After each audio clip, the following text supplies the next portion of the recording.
And tonight, Governor Gretchen Whitmer is in hot water once again for not following her own health department's epidemic orders. Thank you for sticking with us. I'm Glenda Lewis. And I'm Alan Campbell. Governor Whitmer drawing criticism for this since-deleted photo showing her sitting with 12 friends at tables that appear to have been pushed together at a bar in East Lansing. The existence of the photo was originally reported by Breitbart.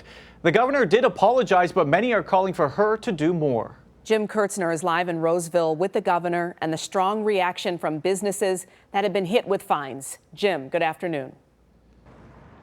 Yeah, good afternoon, and it does come down to the money. There's a long list of businesses and some local units of government hit with fines in workplace settings. More on that in a second. There's also a phrase going around now that involves the governor, that her orders are not for thee, meaning her, but they are for me, meaning the rest of us. It was an honest mistake, and I have apologized for it. Michiganders deserve more than a hollow apology from our governor.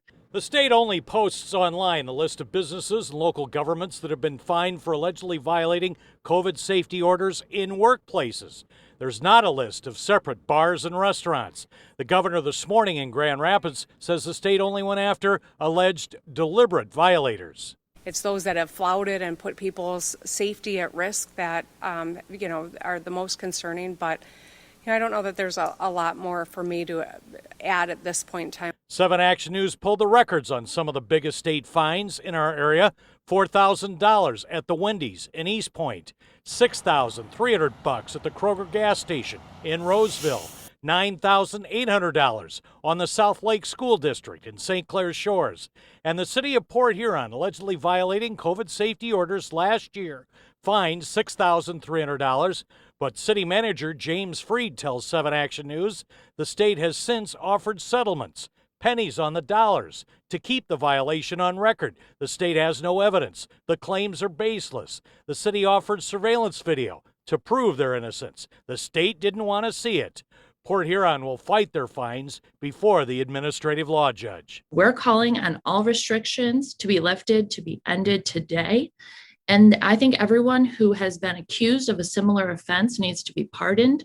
All of the fines that have been levied by the state need to be refunded. The governor says the 50% capacity on bars and restaurants and all indoor businesses need to stay in place until July the 1st, even though today she's lifted orders for people to return to work with no limits indoors. I hope that there's never another order.